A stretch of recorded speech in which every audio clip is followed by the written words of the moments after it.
segregation did not end. Oversight did. This week, the United States government erased another school desegregation agreement in Louisiana. Not because equality was proven permanent, not because discrimination was shown to be impossible, but because the document was old and silence was mistaken for safety. The consent decree was born in 1967, created after federal investigators concluded that racial segregation was still alive long after the Supreme Court said it was illegal. Now, it is gone. No hearings, no new evidence, no proof that segregation cannot return. Just one argument. Nothing bad has happened recently, so nothing bad will happen again. That logic is not neutral. It is a choice. If you want to understand how power actually retreats from accountability, quietly, legally, deliberately, stay with me. Because this story is not about paperwork. It is about why those protections existed in the first place, and why removing them changes the future. What just happened in Louisiana is not an isolated legal adjustment. It is part of a larger pattern. For decades, desegregation consent decrees acted as guardrails. They did not run schools. They did not dictate daily decisions. They existed for one reason: to deter discrimination before it returned. In DeSoto Parish, the decree remained in place even when disputes faded. State officials now say that proves it was unnecessary. But that argument reverses cause and effect. The absence of conflict did not happen by accident. It happened under supervision, under federal oversight, under the knowledge that violations carried consequences. Remove the oversight, and the system changes. Not overnight, not loudly, but structurally. This is why civil rights law focuses on prevention, not reaction. Because once segregation reappears, the damage is already done, especially to children. So the real question is not whether schools are segregated today.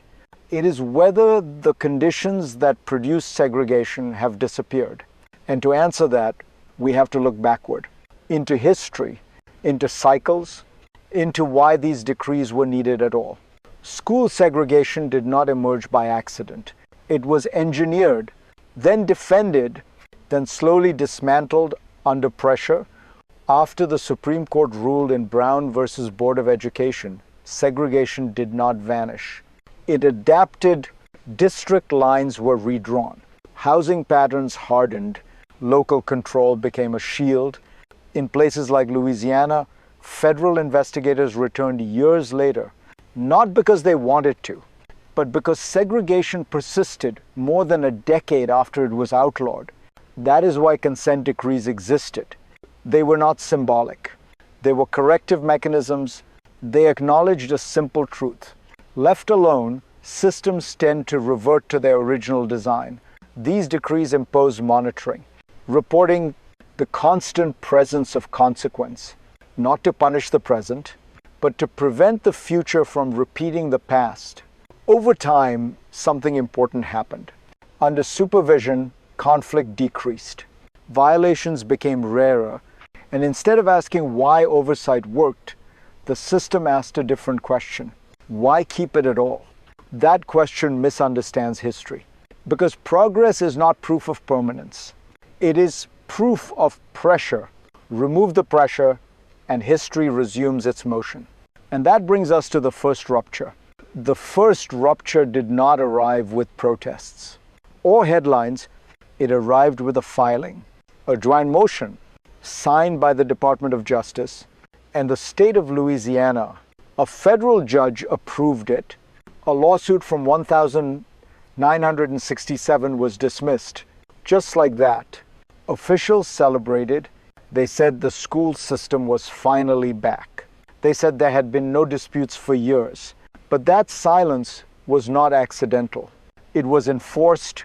Consent decrees do not exist because conflict is loud. They exist because bias is quiet. Their power is deterrence. The knowledge that someone is watching. That rules still apply. Remove that, and behavior does not need to change immediately. It only needs opportunity. No evidence was presented that segregation is gone for good. no proof that it cannot return, just confidence that the future will behave better than the past. History offers no such guarantee. This moment matters because it resets the baseline. What was once federally protected becomes locally optional. And once protection becomes optional, inequality becomes negotiable. This was not the end of the story. It was the opening signal, because once one decree falls, others follow. What is happening here is not random. It follows a mechanism. Consent decrees work by changing incentives. They raise the cost of discrimination. They lower the tolerance for neglect. They make bias risky. When they disappear, the system does not collapse. It relaxes. Local officials regain discretion. Federal standards fade into memory. Enforcement shifts from obligation to choice. And choice is shaped by politics. The administration did not argue that segregation no longer exists. It argued something narrower, that old agreements should not bind the present. That framing is crucial because it treats civil rights as temporary corrections, not as permanent safeguards. But discrimination is not a one-time error. It is a recurring tendency embedded in housing, in zoning, in funding formulas. Consent decrees interrupt that tendency quietly, persistently.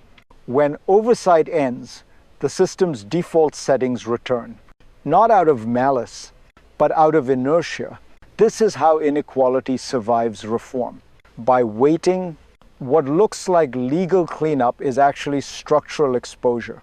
A system once constrained is now free to drift.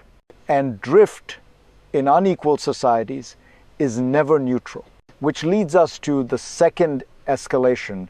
The second escalation did not target schools directly. It targeted the rules around them. Earlier, the administration removed language that barred federal contractors from operating segregated facilities. That change mattered because it signaled tolerance. At the same time, another desegregation decree in Louisiana was quashed. Different parish, same logic, piece by piece. The architecture of enforcement was dismantled, not by repealing civil rights law, but by hollowing it out. Each move alone seemed technical. Together, they formed a pattern. Civil rights protections rely on signals, on expectations, on the belief that violations will be challenged. When those signals fade, behavior adapts. Officials do not need to order segregation. They only need to stop preventing it. The danger here is cumulative. One decree removed becomes precedent. Precedent becomes momentum. And momentum changes the national posture from enforcement to retreat. This is why activists and parents resisted. They understood something history teaches clearly. Rights do not vanish overnight. They erode slowly, legally, and often unnoticed. Now the consequences move closer to home, closer to families, closer to you. Now let me speak directly to you. Because when consent decrees disappear, the impact is not abstract. It is personal. It shows up in classrooms, in resources, in expectations placed on children who had no voice in these decisions. If you are a parent, this determines what kind of school your child walks into. If you are a student, it shapes who sits beside you, who gets attention, who gets overlooked. Segregation does not announce itself. It reappears through zoning, through funding gaps, through quiet separation that feels accidental but is not. Oversight once acted as a safeguard for families who lacked power. Now that safeguard is gone, and the burden shifts from institutions to individuals, from systems to parents who must fight alone.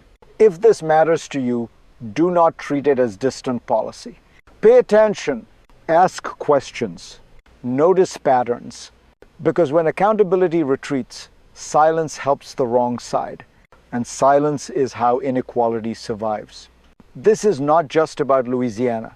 It is about what happens when enforcement becomes optional. And that impact does not stop at state lines. What happens in one parish does not stay there. because civil rights enforcement is national by design. When the federal government steps back, every state is watching. Every district takes note. Precedent travels. A consent decree lifted in Louisiana sends a message far beyond Louisiana.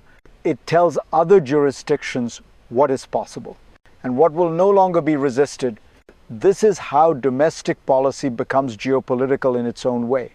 Nations are judged not only by what they proclaim, but by what they protect. And what they abandon. For decades, the United States presented itself as a country willing to confront its own racial failures. Imperfectly, slowly, but deliberately rolling back desegregation enforcement weakens that claim. It complicates moral authority abroad. It undercuts credibility when equality is invoked elsewhere. Inside the country, the effects ripple outward. Legal retreat in one area encourages retreat in others. Voting rights, housing protections, employment standards, the architecture of equality is interconnected. Remove one support and pressure shifts to the rest. This is not chaos. It is realignment. And once a system realigns, restoring it becomes far harder than dismantling it, which brings us to the future. Not as a prediction, but as a set of choices. The future now splits into three paths. The first is optimistic. Oversight ends, but local leaders act responsibly. Segregation does not formally return. Inequality stabilizes, even if it does not disappear. This outcome depends on something fragile. Voluntary restraint, political goodwill, consistent pressure from communities. The second path is more likely. Segregation returns quietly. Not by law, by pattern. Schools become more divided year by year. Resources follow advantage. Disparities widen without triggering legal alarms. Nothing dramatic happens. And that is the problem. The third path is darker. Oversight disappears. Discrimination accelerates. And the federal government, having stepped away once, hesitates to return. At that point, correction becomes crisis response. More painful, more divisive, more expensive. History suggests systems rarely choose the best path by default. They follow incentives. They follow pressure. When pressure is removed, drift takes over. The future, then, is not predetermined, but it is structured. And structure rewards attention or neglect, which leaves one final question. What happens next depends on who is watching. What happened in Louisiana is not the end of a legal case. It is a test of memory, of attention, of whether a society understands why protections were built before it decides to remove them. Consent decrees were never about the past alone. They were about the future, about acknowledging that progress requires maintenance. When enforcement disappears, the burden shifts to parents, to communities, to people who now must prove harm instead of being protected from it. History shows us something uncomfortable. Rights do not sustain themselves. They are sustained by vigilance. If you take one insight from this story, let it be this. Equality is not self-executing. It is enforced or it erodes. Pay attention to what is framed as technical. Notice what is described as old. Ask who benefits when oversight ends.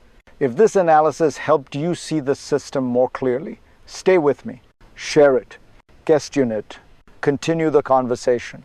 Because the most dangerous changes are the quiet ones. And the future is shaped not only by those in power,